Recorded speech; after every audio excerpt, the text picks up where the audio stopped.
tantangan terbesar bagi Gen Z itu adalah mengalahkan keinginan sama bagaimana mendahulukan kebutuhan. Wah, itu tuh. Betul. Teman saya baru pernah cerita, nyari lokasi rumah itu sama kayak nyari pacar.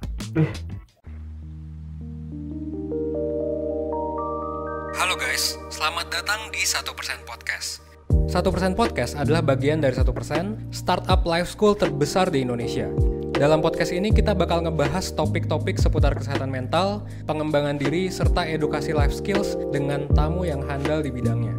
Kami ingin kamu untuk bisa mendapatkan insight baru dan berkembang seenggaknya 1% setiap harinya.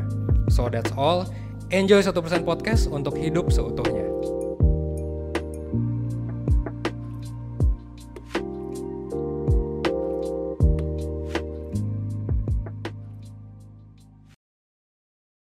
Halo semuanya, selamat datang di podcast 1%. 1% merupakan media edukasi life skill yang akan mengajarkan ilmu-ilmu penting yang belum diajarkan di sekolah. Dan perkenalkan aku Yolanda. Kita masih ada kolaborasi bareng dengan Blue by BCA Digital untuk membahas hal-hal seputar finansial. Dan topik kali ini adalah topik yang mungkin dirisaukan ya oleh semua Gen Z ya teman-teman. Gimana sih caranya punya rumah? Dan aku juga udah kedatangan narasumber kita juga. Ada Kak David dan juga Kak Christian. Hai Kak.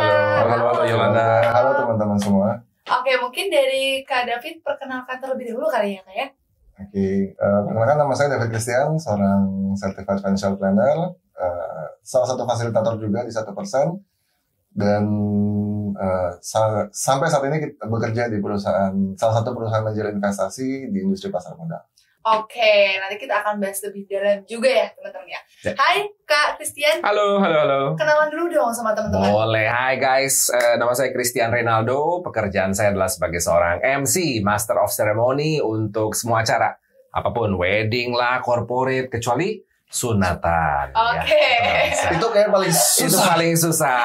Dan happy sekali diundang sini. Terima kasih karena saya adalah alumni dari Blue Academy Batch 3. Oke, wow. Udah batch 3, sekarang udah batch 6 nih Kak. Ya. Boleh gak sih dikasih tahu Apa tuh? Blue Academy itu belajar apa aja? Kita belajar banyak ya, semua hal soal keuangan dari yang paling dasar, sederhana sampai dengan level-level yang udah lebih lanjut. Bagaimana menyisihkan kita punya keuangan diatur, mulai dari pendapatan, pengeluaran, belajar juga tentang investasi, belajar tentang asuransi, belajar tentang perencanaan pensiun, banyak banget. Jadi ilmunya kalau yang tadi Yolanda bilang, hal-hal yang tidak diajarkan di sekolah, itu betul. Oke. Betul banget. Bermanfaat nggak? Aduh, kalau nggak ada Blue Academy kayaknya hidup saya hampa deh. Oke, berarti bermanfaat banget ya. Bermanfaat. Apalagi itu gratis loh teman-teman semuanya. Jadi kalau yang belum daftar, nanti silakan daftar. Berarti masih bakal ada lagi lanjut. Betul, kita masih ada batch. Masih ada lagi ya. Di batch Buat teman-teman yang masih belum pernah ikutan atau ketinggalan, seperti omongan dari Yolanda, jangan takut, masih bakal banyak lagi yang mau dibikin sama betul. 1% dan Blue by BCA Digital ya. Betul. Nanti stay tune teman-teman. Stay tune. Oke. Kak David, Kak Yeah. Christian, kita mau bahas topik yang sebenarnya dirisaukan oleh semua Gen Z. Terutama saya, karena saya Gen Z. Iya. Jadi bisa nggak sih Kak David dulu ya, Gen Z punya rumah? Saya buka pakai satu data. Oke, boleh. Menurut data yang udah di research sampai tahun 2020, maka untuk anak-anak muda, dia nggak sebut rentang umurnya, tapi saya anggap aja lah Gen Z, hanya memiliki kesempatan 40% yang bisa memiliki rumah di kondisi sekarang. Jadi kalau misalnya buat teman-teman ditanya, sebenarnya bisa nggak sih kita buat punya rumah atau buat beli rumah? Bedanya ya punya rumah dan beli rumah, kan punya rumah bisa buat dari warisan, bisa dari rumahnya yang memang sudah beli sebelum menikah, atau rumah punya istri atau calon istri atau calon suami gitu. Tapi beli rumah itu satu kondisi hal yang benar-benar teman-teman harus siapin lagi. Kalau misalnya Yolanda tanya, bisa nggak sih kita peserta dari Blue Podcast atau teman-teman semua yang lagi mendengarkan untuk bisa punya rumah? Sebenarnya saya bisa bilang semua bisa gitu. Tapi, nah semua tuh harus bisa diatur dengan baik. Nanti saya coba jabarin step-stepnya lah. Kira-kira tips and triknya apa aja sih kalau misalnya Yolanda mau beli rumah? Oke, Gitu. nanti kita bakal bahas lebih dalam lagi ya Kak David ya. Yeah. Oke, Kak Christian sudah punya rumah? Sudah dong. Berapa banyak?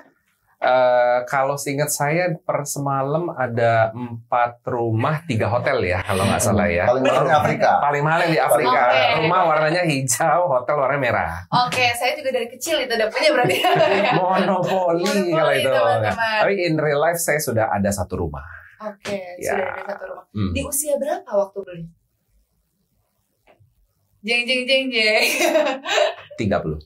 30 tahun. Oke, waktu itu gimana sih Kak nabungnya? Oh, oke. Sebetulnya kalau dari ditanya gimana nabungnya, bagaimana kita benar-benar ketika dapat income itu kita sisihkan dulu langsung supaya tidak kena belanja dan lain-lain. Karena kalau misalnya kita disisihkannya setelah belanja dan lain-lain jadinya sedikit. That's why itu pertama disiplin ya.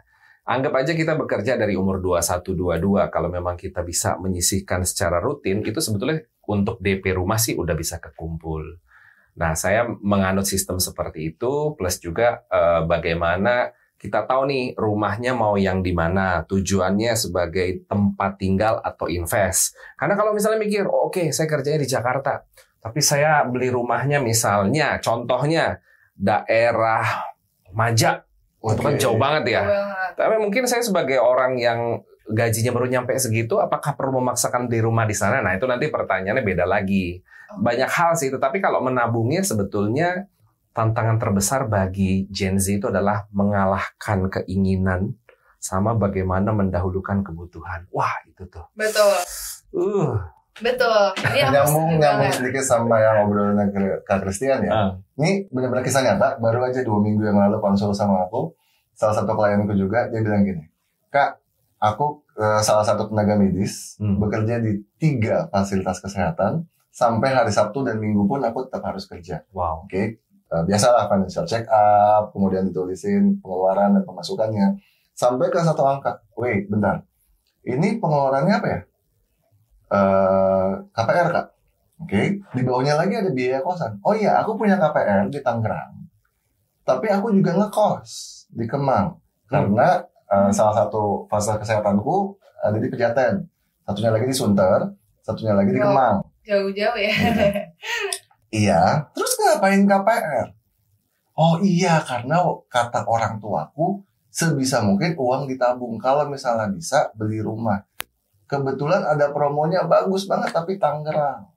Nyambung kalau kata Kak Christian di Maja. Tetap aja sih ya affordable-nya mungkin saya nggak ada masalah dengan Maja, tapi maksudnya kita ngomongin jarak kerja sama jaraknya itu lumayan banget di Maja kan. Tapi ada harga yang harus dibayar antara yang namanya lokasi KPR dengan tempat kerja. Kalaupun ternyata memang udah keluar duit lagi buat KPR, dikeluarin lagi buat biaya kos, percayalah.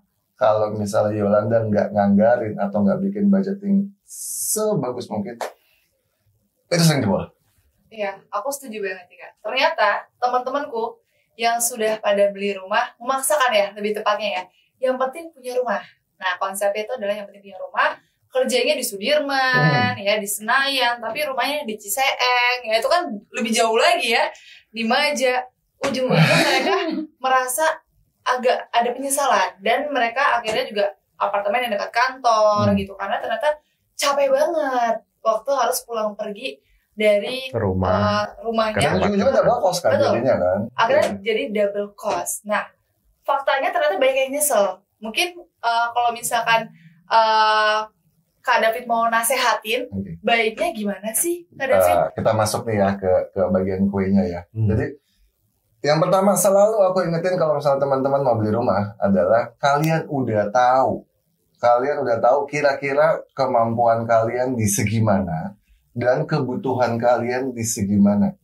Bayangin ya, gini, kalian ternyata mungkin oke, aku mau yang buat small family, buat keluarga, 1 anak gitu, kemudian dengan 1 maid, mungkin 3 kamar juga cukup gitu. Kemudian pekerjaanku juga nggak bisa terlalu, nggak mengharuskan harus bolak-balik ke kantor. Ya, kayaknya di suburb masih bisa nih gitu. Dan kira-kira kebutuhannya adalah 600 juta. Mulailah dari situ dulu. Tapi yang pertama harus dibikin adalah anggarannya ada nggak. Okay? Jadi di setiap kelas Blue Academy, di setiap kali saya mulai konsultasi sama teman-teman, pasti saya selalu bilangnya budgeting adalah kuncinya. Kalau misalnya kita udah bikin, nah pertama sebelum membeli rumah, apalagi ngomongin KPR, itu teman-teman harus siapin yang namanya DP. Karena ya bank akan membiayai, tapi bank bukan lembaga sosial. Bank nggak akan bayarin semuanya. Ada yang namanya LTV, loan to value. Bank juga bilang, oke, kita bayarin ya, tapi kita nggak bayarin semua nih, supaya kita sama-sama ada porsi tanggung jawabnya. Biasanya LTV itu, loan to value itu rumah pertama tuh sekitar 80% atau 70%. Ketika loan to value-nya kamu dibayarin, Yolanda dibayarin 80%, maka 20% ada porsi kita sebagai DP. Ya. Itu harus dipikirin dulu, 600 juta, balik lagi ke case yang tadi ya. Berarti 20%-nya 120 juta. Betul. Ada nggak uangnya? Kalau ada nih, saya habis nikah, dapatlah uang angpau segala macam, dari kumpul-kumpulin dari keluarga juga 120 juta. Apakah mau langsung habis buat DP rumah? Kenapa? Karena balik lagi, selain DP rumah ada yang namanya biaya akad, notaris, pajak, kemudian belum ngisi rumah. Kalaupun rumahnya ternyata inden, percayalah sekarang banyak banget kan developer properti yang masih kasih inden 2 tahun, 3 tahun. Mau nggak mau, ujung-ujungnya harus kontrak, ngekos, atau tinggal sama orang tua, masih double cost lagi. Nah yang itu, saya nggak bilang itu salah, tapi please banget dihitung. Nah yang kedua lagi, selalu semua developer properti juga pasti sepakat sama saya, kalau misalnya ngomongin KPR itu, kalau ngomongin rumah itu pasti 3L. Lokasi, lokasi, lokasi. Kayak sales ya. Lokasi. Untung saya nggak temenan sama Feni Rose, kalau nggak diomelin. Besok harga naik katanya. Jadi serius itu benar. Jadi tadi salah satu ngukurnya adalah jarak. Jangan tergiur harga murah, tapi aduh kok capek ya. Udah deh, saya ngekos lagi aja. Yang kedua, selain jarak juga dihitung transportasinya. Yang ketiga, dihitung juga keamanan dan segi lingkungannya. Betul. Sekarang tuh seru banget. Udah banyak kok yang mini cluster atau yang townhouse yang dia bikin lingkungannya sekompak mungkin supaya ya dia bisa jaga segitu aja gitu. Mulai dari hubungan kekerabatannya, mulai dari lingkungan sosialnya, bahkan sampai ke segi keamanannya. Jadi lokasi, please banget research. Jangan pernah tergiur dari survei pertama atau bahkan cuma dari gambar. Aduh, itu mah bener-bener. Teman saya baru pernah cerita nyari lokasi rumah itu sama kayak nyari pacar.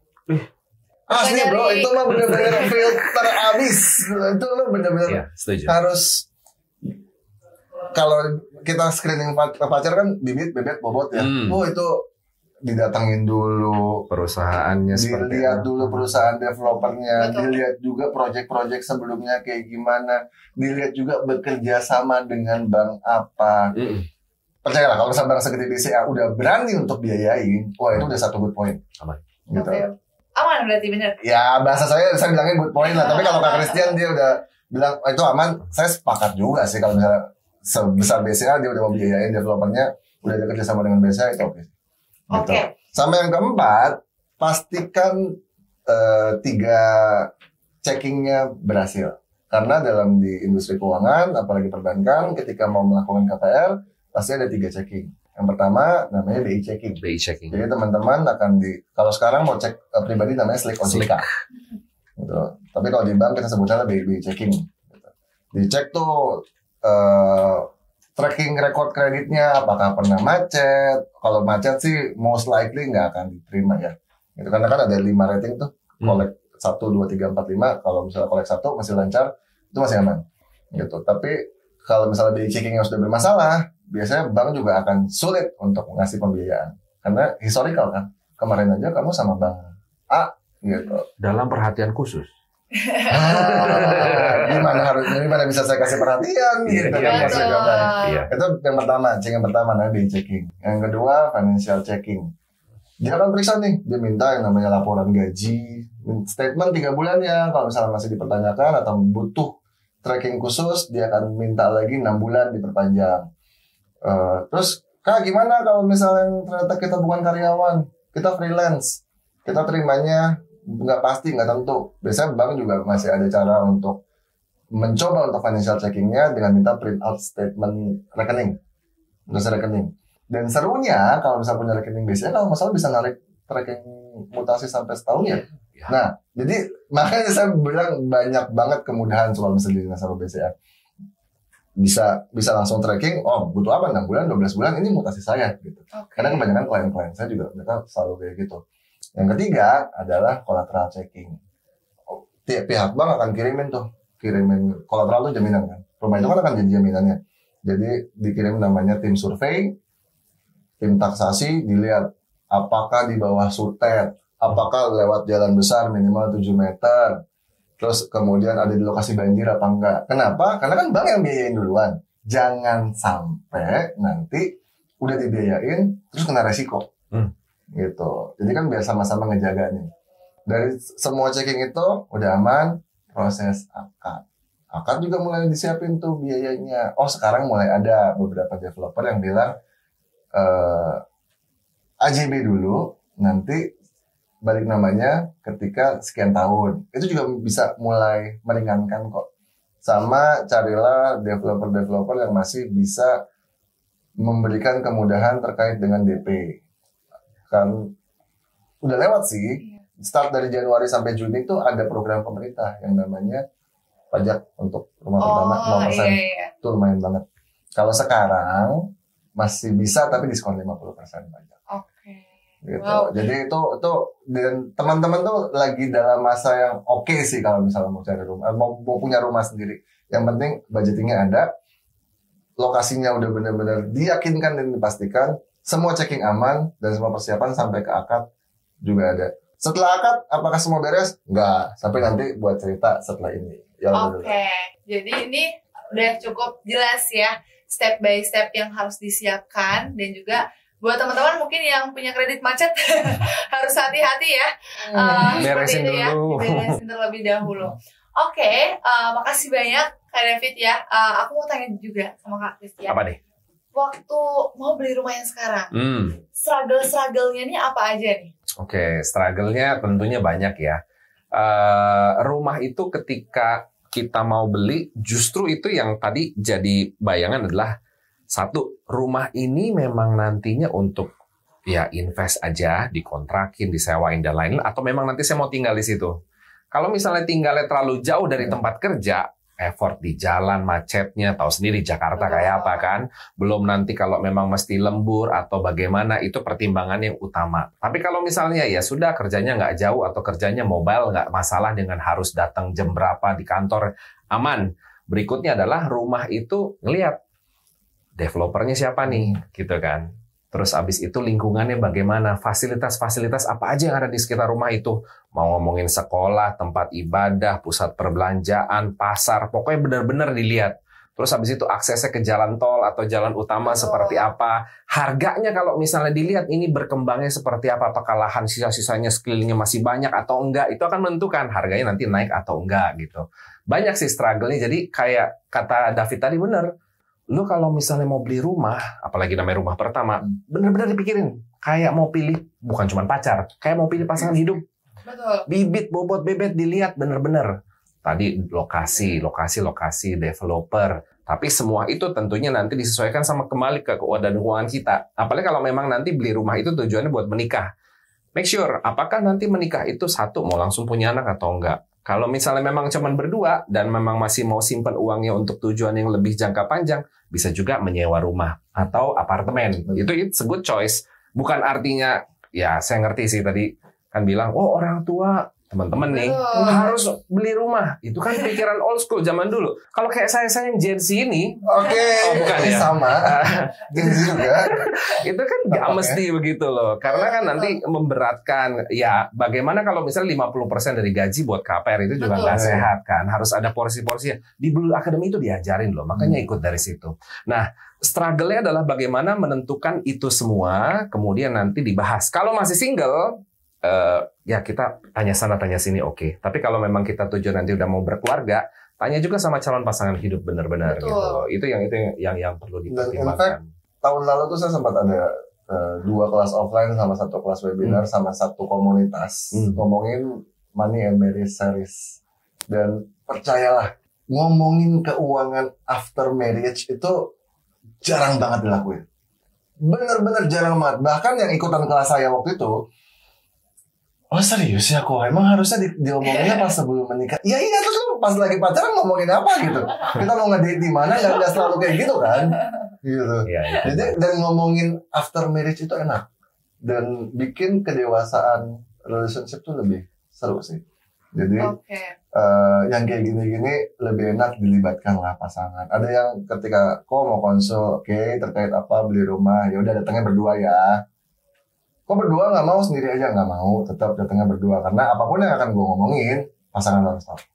Oke, berarti ini juga gak kalah penting ya kak ya, ngobrol sama pasangan mau rumah yang mana. Iya, dan yang satu maunya di Bekasi karena ngedeketin nyokapnya, yang satunya lagi gue maunya di enggak maunya di Tangsel gitu karena keluarga gue deket di situ. Kan itu nggak asik. Betul. Bisa jadi problem baru. Bisa juga ngomongin rumah baru atau rumah second. Bang, ini iya kan? benar banget sih. Kalau dari Kak Christian yang udah punya rumah dan ngeliat kondisi yang sekarang ya, mungkin kalau rumah baru itu cenderung sangat mahal gitu. Benar. Apakah kalau misalkan rumah second, gimana sih Kak? Apakah prefer kita nggak ada masalah gitu untuk beli rumah second atau better langsung KPR yang rumah baru aja? Ini dari pengalaman saya, Betul. saya. Jadi waktu itu ketika kita cari rumah, yang mana ya? Kayak rumah baru bagus nih, klaster-klaster baru gitu ya. Ada yang tanahnya doang, ada yang lagi proses bangun, ada yang ya kalau udah jadi sih biasanya udah habis ya. Kalau tangan pertama, biasanya itu yang baru-baru launching, ayo antri nomor urut pendaftaran gitu kan. Tapi dipikir-pikir kita nggak tahu rumahnya kayak apa, lokasinya gimana, ntar ke depannya. Terus banyak cerita juga kalau rumah baru jadi, entar gentengnya bocor lah, entah ininya, wah entar dulu ya udah. Kayaknya coba kita lihat rumah-rumah yang second, klaster-klaster juga, tapi yang udah second, yang udah ditinggalin orang atau disewain, ya mungkin nggak merasa pride kalau misalnya bisa bangun rumah dari nol dapat harga murah, pasti yang lebih tinggi lah ya. Tetapi kita tahu ini udah jalan belum, fungsi lingkungan di sekitarnya seperti apa gitu. Dan saya sendiri waktu itu memang kebetulan beli rumah yang pembangunannya itu dari tahun 2011 udah jadi, tapi saya belinya 2014. Ya udah kelihatan lah lingkungannya seperti apa dan harganya memang lebih mahal. Itu pun bisa kok di KPR-in. Bisa ya? Bisa. Jadi kalau misalnya diperbankan itu KPR itu ada untuk KPR rumah baru, gitu, atau rumah lama yang memang ntar jatuhnya kan kayak kita membeli dari orang lain yang sudah tinggal di situ kan.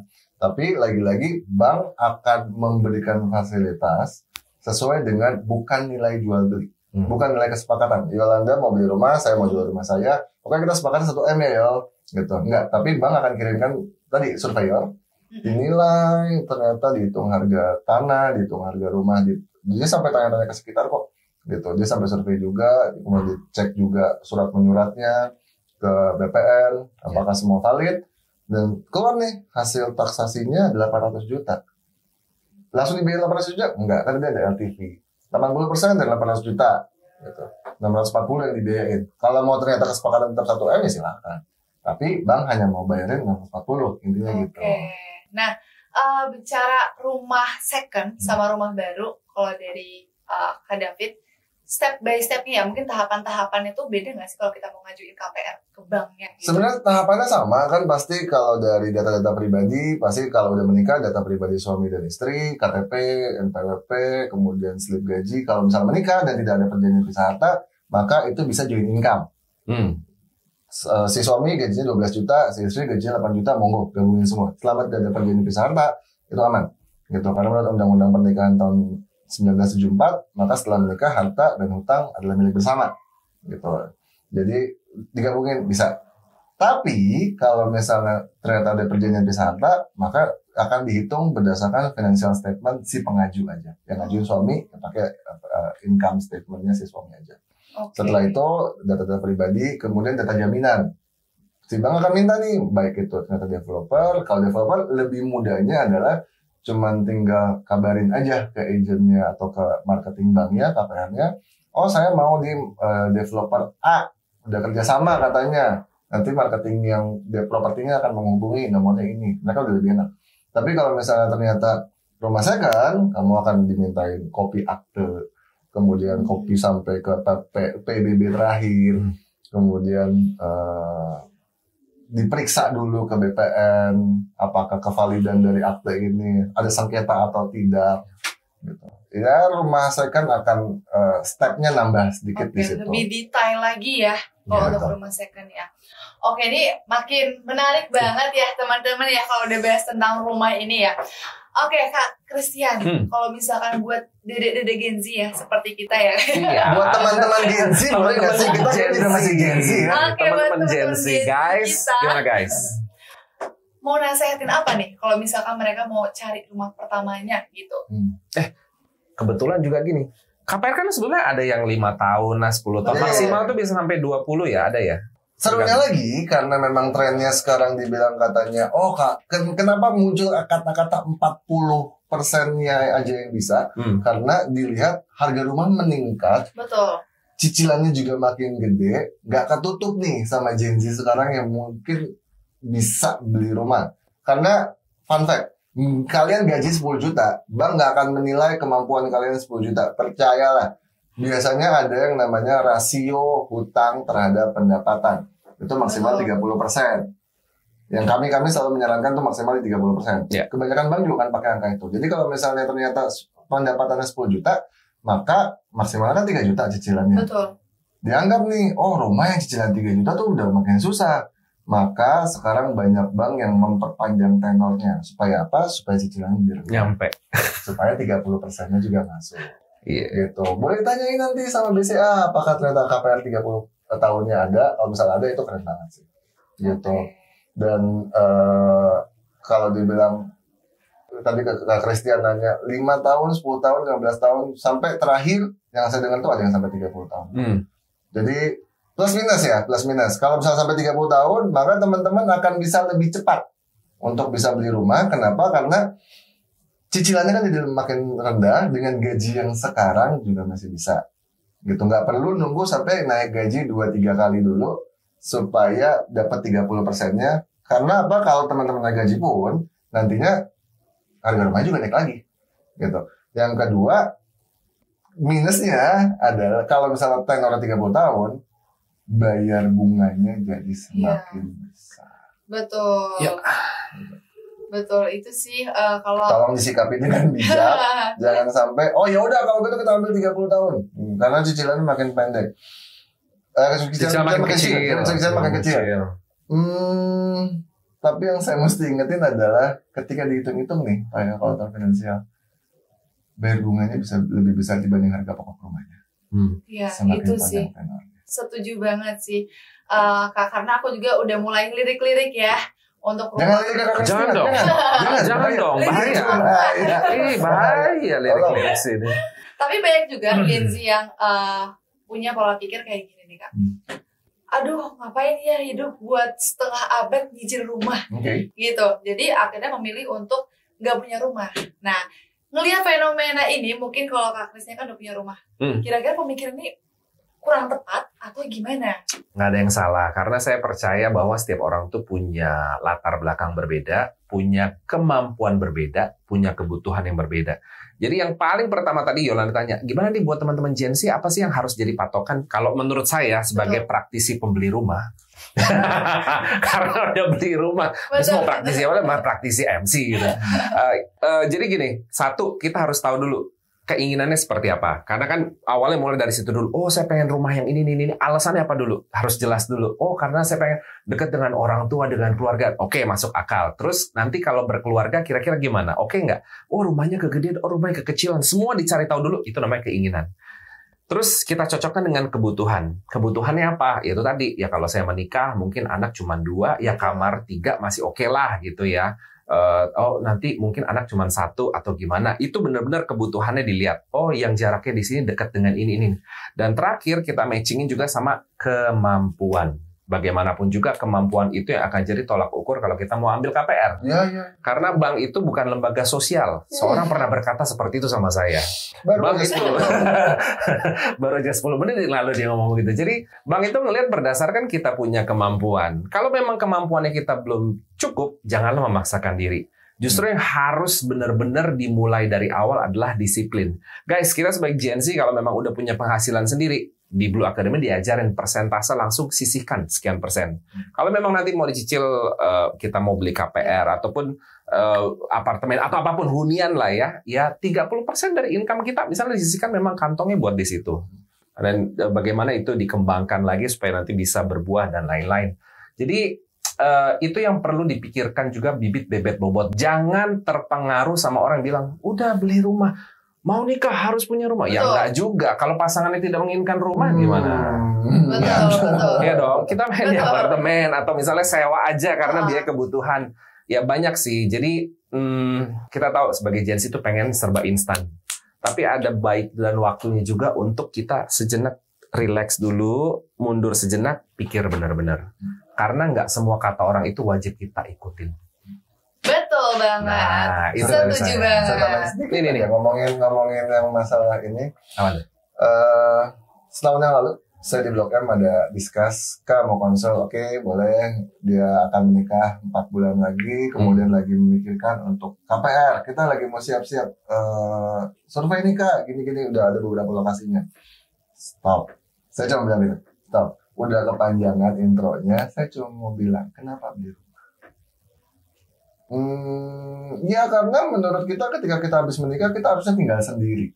Stop, tinggal sendiri sama beli rumah itu 2 hal yang berbeda. Betul. Tinggal sendiri kamu bisa ngekos, kamu bisa kontrak, kamu bisa masih banyak tinggal di apart, sewa dan segala macam. Yeah. Gitu. Sewa lagi, kenapa beli rumah? Iya, karena kamu tinggal sama orang tua, sama aja tidak menjawab. Jadi lagi-lagi apakah mau sewa atau mau beli? Saya balikin lagi, Yolanda, buat teman-teman semua di Blue Podcast yang sedang mendengarkan juga, please banget keinginan dan kebutuhan di-combine sampai kalian nemuin reasonnya apa, alasan buat beli rumah. Kalau belum ada, mungkin kalian memang nggak harus beli rumah dulu. Betul, siapa tahu cuma hilaf aja ya. Siapa tahu cuma ikut-ikutan teman. Ada loh, ada klien saya ada yang FOMO-nya beli rumah. Teman-teman kantornya tiba-tiba, wah lagi ada tuh rumah yang murah banget, NUP 5 juta di Karawaci sana lagi dikit. Ngantri panjang lebar dari satu developer gede gitu kan. Terus akhirnya dia ikutan juga. Bayar 5 juta. Saya cuma tanya, kan udah punya rumah? Enggak, gue ikut-ikutan aja. Padahal dia punya rumah. Ikutannya ya? Begitu, ikutannya beli rumah. Kalau kita FOMO-nya beli waci, FOMO-nya beli cilok, enggak tuh. Ada kalau yang saya FOMO-nya beli rumah. Gitu. Jadi setelah saya bilang, tapi nanti cicilannya membengkak. Ya kalau dia approve syukur. Kalau enggak ya berarti belum rezeki. Hilang. Oke, ini menarik banget ya kayak sebenarnya kalau kita bahas rumah tuh bakal panjang banget ya. Tapi aku mau tahu dulu, mungkin juga teman-teman juga pengen tahu banget nih. Selain DP, kan banyak banget sebenarnya kita harus keluarkan uang ya. Ada mungkin tadi pajak dan juga lain-lainnya. Untuk di awal, estimasinya tuh berapa sih Kak? Biaya-biaya apa aja? Tadi DP kan teman-teman harus siapin 20%. 20% ya DP minimal ya? Loh gitu. Kalau misalnya ternyata kemampuan bayarnya dianggap kurang, maka bank akan cuma mau biayain sekian persen dan teman-teman harus nambah DP-nya berarti. Gitu. Minimal 20%. Untuk beberapa pembiayaan syariah mungkin ada yang bisa bantuin kasih DP-nya cuma 10%. Tapi ya itu paralel teman-teman lagi untuk cari-cari pembiayaan syariah. Kemudian itu yang pertama DP 20%. DP 20%. Saya tambahin sedikit tips and triknya. Kalau misalnya buat 20% itu berat, saya selalu bilang gini, minimal udah start mulai jalan dulu. Minimal teman-teman ada gerak dulu, udah ada niatan dulu. Dan jangan ditunda. Tempatin satu porsi, tempatin satu rekening khusus buat ngumpulin, buat nampung yang bisa bikin kantong banyak. Kalau nggak salah Blue Saving itu kan bisa bikin kantong banyak banget, 20 sampai 20 kantong. Ya, nah, tempatin satu pot khusus untuk tulis aja tabungan DP rumah. Exactly. Gitu. Jadi udah benar-benar ditabungin, carinya malah tadi saya mau cari penempatan yang memang bisa kasih bunga tinggi juga. Kenapa? Karena semakin kalian nunda DP rumahnya, mau nggak mau harga rumahnya juga naik. Developer nggak akan nungguin kalian dapat 20%. Kata developer ya udah kamu kalau mau ikut aturan ke kita. Kalau misalnya nggak mau, ya siapin gitu. Atau kita kasih orang aja rumahnya. Masih banyak kok yang masih mau beli. Misal, kemudian tadi pajak, kemudian BPHTB maksudnya kan. Sama notaris, Notaris. sama biaya-biaya mungkin sekitar 5-7%. 5-7% di luar dari 20% tadi. Iya, dari Oke. harga rumah. Harga rumahnya. Berarti kurang lebih harus menyiapkan 30% dari harga rumah. Seperti itu. Oke, gimana 25 sampai teman-teman? 30%, oke lah. 25-30%, tapi biar amannya 30%. Biar amannya sampai 30%. 30% disiapkan. Udah siap? Yang nonton gimana? Kalau misal belum siap, nggak apa-apa, start dari sekarang aja. Gitu. Yang penting teman-teman sudah memulai sesuatu niat yang baik. Tapi jangan ditunda. Kalau di Yolanda bilang, Kak, aku udah mulai lirik-lirik, jangan cuma dilirik, disiapin kantongnya dari sekarang. Kalau Siap, Kak. biasanya kan di tongkrongan nih, ini 10.000 pertama gitu beli Coca-Cola. Enggak, kalau Yolanda mungkin oke 100.000 pertama nih buat tabungan dulu, buat DP-nya.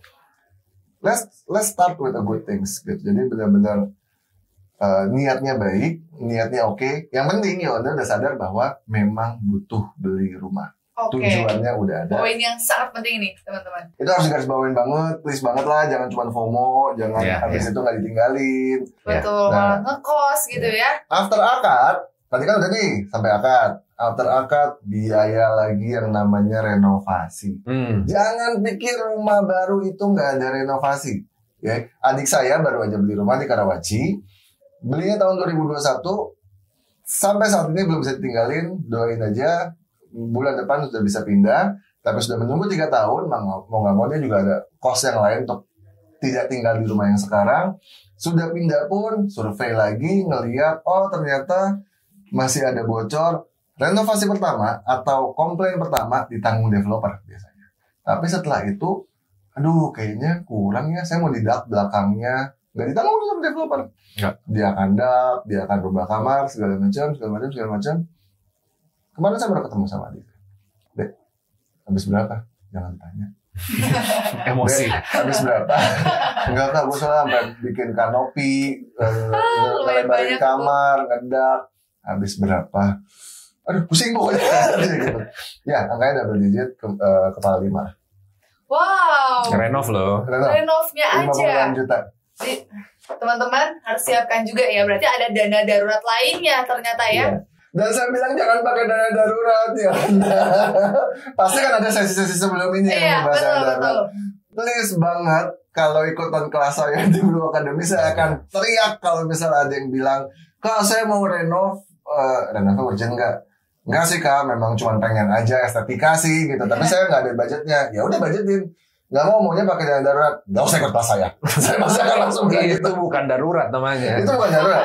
Karena dana darurat akan kalian pakai untuk sesuatu keadaan yang memang benar-benar darurat. Dan kalau dipakai, diusahain, prioritasin, jadi yang pertama dulu dibalik. Oke.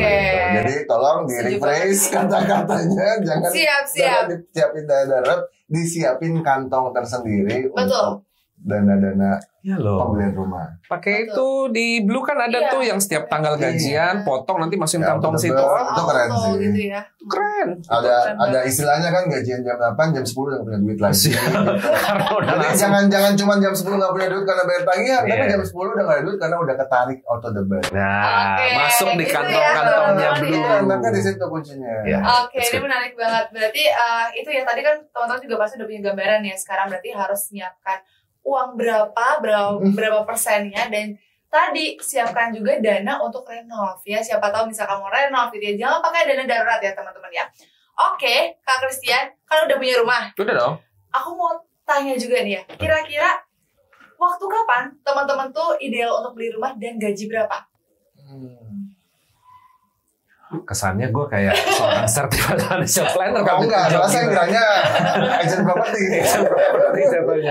Nggak, intinya adalah gaji berapa. Itu tadi nyocokin dulu kita punya kemampuan. Kalau ngomongin gaji kan kita punya kemampuan. Tapi Betul. nanti dicocokin lagi sama keinginan dan kebutuhannya, itu di matching dulu yang seperti kata David tadi. Ya jangan dipaksain lah. Tapi start dari awal. Kalau kamu tanya gajinya berapa, apakah gaji let's say berapa sih, 6 juta di Jakarta boleh mimpi punya rumah? Ya boleh aja mimpi dulu, tapi ya minimal mulai disisihkan. Kalau memang seiring perjalanan karirnya meningkat, ekonominya meningkat, kan yang dia bisa sisihkan di kantong itu kan makin besar lagi. Jadi Betul. kalau gaji kamu mulai dari start 4 juta, 5 juta di Jakarta pun bermimpi punya rumah, ingat sisihkan dulu berapapun itu. Nanti kalau misalnya udah makin berkembang atau ada keadaan apa di luar sana, ya nanti mengikuti aja. Yang penting tadi yang David bilang itu bagus. Niatnya, terus ada actionnya, itu aja. Ya, mulai dari hal yang paling kecil, mulai dari sekarang, gitu. Mulai dari diri sendiri, mulai dari hal yang paling kecil, mulai dari sekarang. Oke, ingat ya teman-teman ya. Action ya teman-teman ya. Gak apa-apa, gak ada masalah buat teman-teman yang gaji UMR kan sering banget nih Kak, insecure juga ya.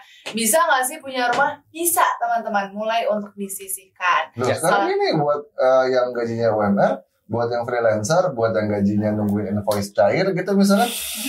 Ya sama. Kami kita bahas di sini begitu. Tenang aja. Jadi sekarang ada yang namanya, masih ada nggak sih yang FLPP itu ngebantu banget sih. FLPP, fasilitas likuiditas pembiayaan perumahan, yang programnya pemerintah.